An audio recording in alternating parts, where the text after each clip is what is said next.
Hey guys, Technomentary here with the video for you guys. In today's video, we're going to be reviewing the iPhone 6 in 2021 and answer the question whether it's worth it or not getting the iPhone 6 in 2021. We're going to answer all that for you guys in this video. But before we go ahead and get started, if you guys are new to our channel, we do a lot of tech news reviews and giveaways. So make sure to hit that subscribe button. Also, if you guys are in the market for a new phone or looking to get or upgrade to a newer phone at a discounted price, make sure you guys check out the link in the description section and also our other unboxing video for you guys where we buy some really cheap phones, some of the newer phones at a really discounted price instead of paying full price in store.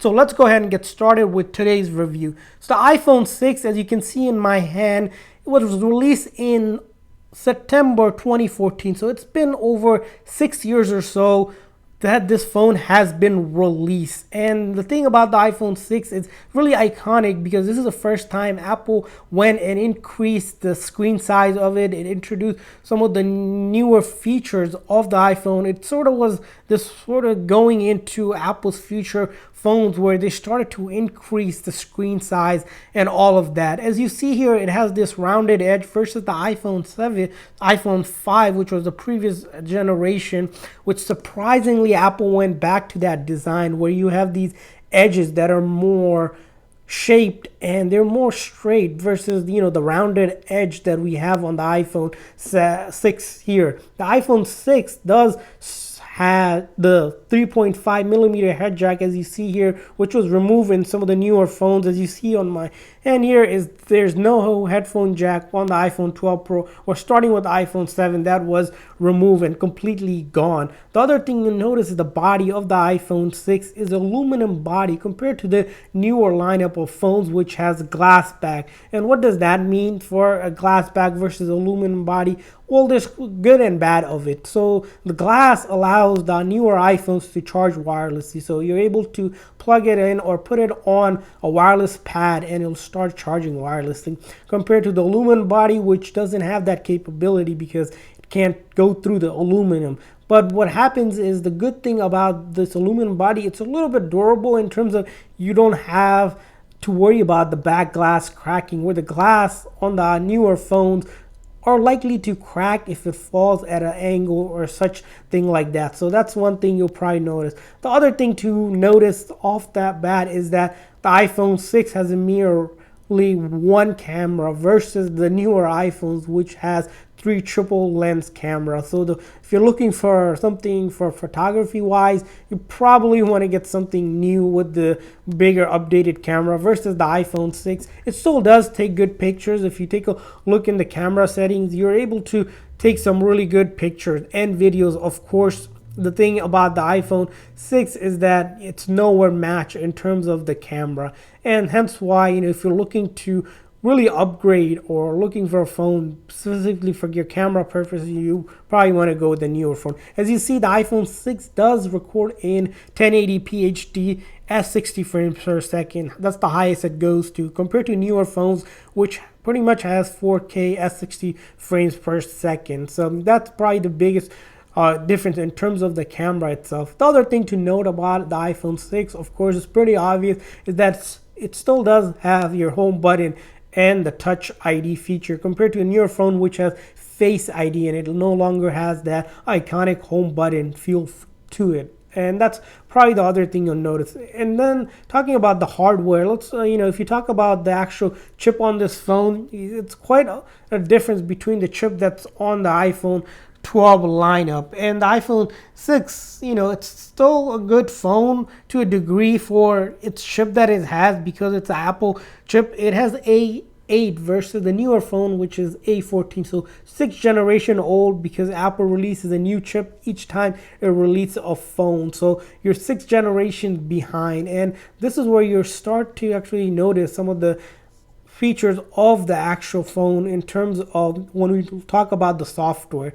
Of course, if we look at the display here, the iPhone 6 has a 4.7 display and it's a Retina HD display, compared to the newer phones which has OLED. And the newer phone, if you're comparing the iPhone 6 to a flagship phone, you probably would compare it the 12 Pro, which is the most latest flagship phone from Apple. This has a 6.1 display. So you see that big jump in terms of the Super Retina OLED display versus the LCD display on the iPhone 6. So physically, those are kind of the noticeable thing that you'll notice between the phone. And let's talk about the battery life of the iPhone 6 compared to the newer iPhone. Well, the iPhone 6 battery, if you take a look at it, it gives you about 14 hours or so compared to the newer iPhones, which have over 20 plus hours. So because the battery is a bigger one on the newer phones, and this battery,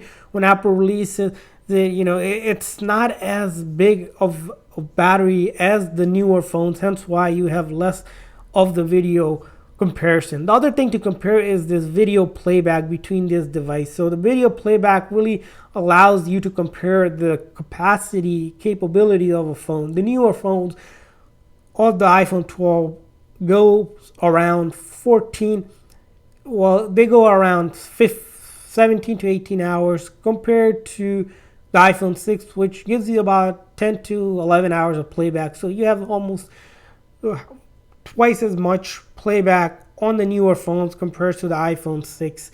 And that's probably one other reason to gonna take a look at why it might be time to upgrade to a newer phone if you have an iPhone 6. And later on, we'll explain what that means for the iPhone 6. So let's talk about the actual software on the iPhone 6. So the iPhone 6 unfortunately doesn't get the newer update out there. So the most you can update the iPhone 6, as you can see, is 12.5.1. So that's the highest update you can get on the iPhone 6.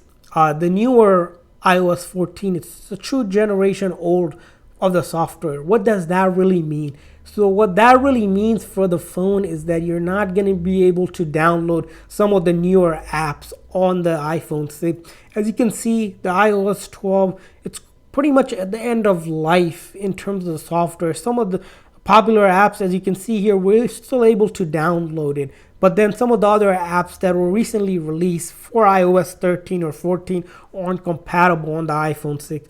Of course, that doesn't mean the iPhone 6 can't run these apps that it has downloaded. As you see here, apps take about a couple seconds to load up any app you download because it does have older software, and these apps are updated for the new software. As you saw right now, we're opening some of these apps that are generally used by everyone, where we notice this almost 5 seconds or above load time when you first try to open it up, because it is an older iOS and the older hardware. So that kind of goes up to our question: is the iPhone 6 really worth it in 2021?